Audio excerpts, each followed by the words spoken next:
All right, let's get started. First one goes to Grant Wall. Go ahead, Grant. Hey, Vlatko, how are you? Good, Grant. How are you doing? Doing well, doing well. Thanks for doing this. I spent some time recently in Lyon with Katarina Macario and got a sense of what her club situation is like at Lyon. And you said the other day that you had planned to start her as a number nine before her minor injury. What do you think will be her best position in the long term and why? And what does she bring to the different positions you feel like you can use her in? Yes, that is correct that Katarina was supposed to start, but unfortunately, she picked up a minor injury, and we just wanted to be careful with her and respectful to her club and return her in the best possible shape so she can perform for them as well. Now, Katarina's got some tremendous qualities, and I feel like she can play in attacking midfield anywhere as one of the tens, or left or right, or she can play in any of the three positions on top if we play 4-3-3. But I think that the fact that she can play both in attacking midfielder position as one of the tens or free eights, and she can play in a front line gives us allow us to do different things and create different dynamics.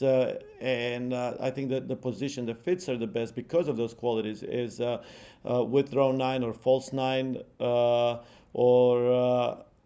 free nine, any way you want to call it. So, and one of the reasons why is because she simply just understands the game and feels the game. So when there needs to be a nine, she's going to be a nine. She's a predator around the goal. I mean, just if she gets a ball, she puts it on frame. There is no question about it. But when we need her in the build up and we need her in the possession, or if we need to establish a rhythm, she can come off the line and help us out. That's again my opinion and something that I think that will be good for us, but it will take a little bit of time to establish that and see how that is going to work. Thank you. Thank you, Grant. Let's go to Steph Young, and if anyone else has any questions for Vlatko, please raise your hand. Go ahead, Steph. Thank you, Aaron. Hi, Vlatko. I have a question that I would ask generally and specifically. The first part generally, we just talked to Tony Gustafsson, and he said he thought that in the last game, Australia's passing was a little bit better than the United States pressing. And so, how do you feel about this evaluation in a game where it seemed like you were asking your team to kind of sit off a little bit and respect a team that has the ability to stretch you and put Sam Kerr in the box very quickly? And then, in a similar vein, what's your evaluation of Lindsey Horan's ability to influence a game off the ball? So first thing, I actually was very happy with the abilities of our team to control the tempo without the ball. In fact, we dictated when we wanted to press and or not press, and when we wanted to drop off.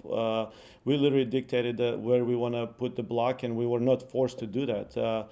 And for a young team like that, especially with two young center backs, to be able to control that, I thought it was amazing. So not at any point in time we felt like we're getting broken down or stressed by any means that we have to defend for our lives. It was a choice, and it was a test for us, and we had to test every possibility. So what I can say now is that I felt like that the group of players that was on the field in the last game passed the test. Now, how that is going to look in the next game, I don't know. Maybe we're not going to pass the test. But for the last game, I can say I was very happy how we were controlling the tempo out of possession. Now, in terms of Lindsey Horan, I thought that she's. She's actually becoming a very good leader on this team, and if you watch her off the ball or when we're not in possession, the way she communicates and dictates where how far the block needs to be, or how we shift, whether we shift vertically or we step horizontally, or or step up vertically. It's a lot of that. Lindsay had a lot to do with it. So very happy with her impact, and I just hope to see more of that in the upcoming game. Thank you. Thank you. Thanks, Steph. Let's go to Grant Little. Go ahead, Grant. Hey, Vlatko. Hope you're doing well. Thanks for taking the time. I was just wondering if you'd be willing to share how the injury progression of Katarina Macario and Sophia Smith are going. Yes. Soph is not going to be available. She's in the concussion protocol. She's doing a little bit better, but not. She won't be ready for this upcoming game. In terms of Katarina, she still has a little bit of discomfort, and in fact, we were able to arrange where she goes back a little bit early home, back to Lyon, so she can start the rehab process there and start acclimating to her home. Thank you very much. Thank you. Thank you. Looks like we're going back to Peter Smith again. Go ahead, Peter. Thank you, Aaron. Vlatko, in the context of returning, hopefully, for the 2023 World Cup, how important is it to have this experience playing two matches where the World Cup will be held? What do you get out of this trip in addition to the usual two-match series?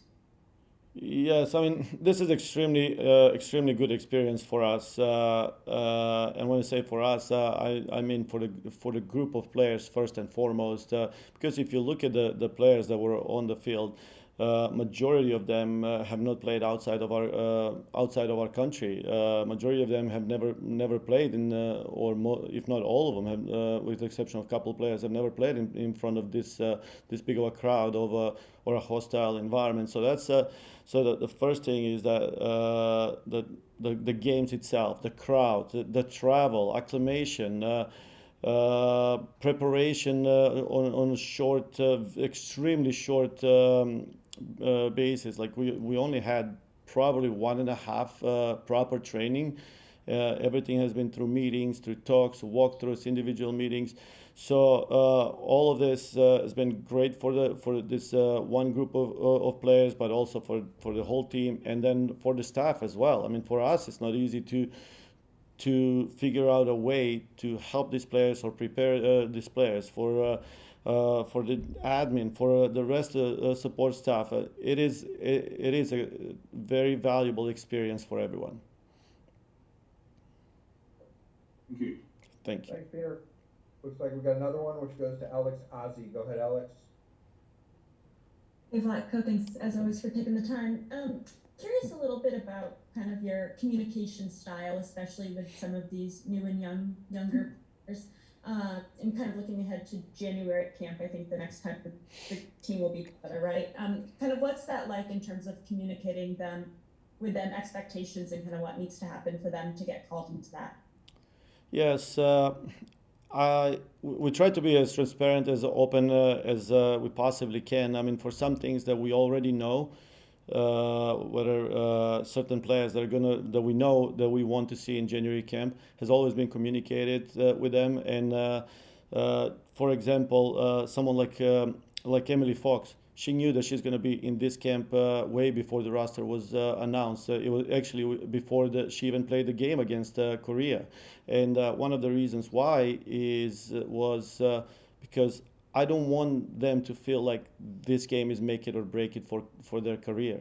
Okay, I don't want Emily Fox to go into the game thinking, oh, if I make a mistake, this is it for me. No, that's there's some players that we see the value, we see the potential, and we want them to start feeling comfortable in the environment. Obviously, we don't want them to feel like things are given to them. They've earned it. They've done everything possible to earn that spot. But we want to relax them and help them adjust to this already stressful environment. I mean, it is stressful whether you like it or not.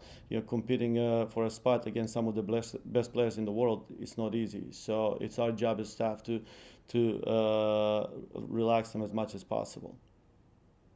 Just a follow-up to that philosophy of kind of not wanting the pressure for some of those players to feel like you have to, prove yourself in this game or else it's done. Is that a philosophy that you feel like you've always had as a coach, and do you feel like that's maybe different from previous generations of the national team? I mean, I don't know if I've always said it as a coach. I do want to obviously create a relaxed environment where players come in with a smile and leave the environment with a smile on their face. But everything in between is absolutely brutally competitive. So I can't go in any specific or think of any specifics how I've dealt with, but I feel like that's the approach that I've had or would like to have. Thank you. Thank you.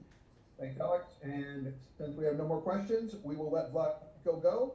And for those of you getting up very early in the morning tomorrow, we appreciate it, especially as Spouty. Thank you, everyone. West Coast.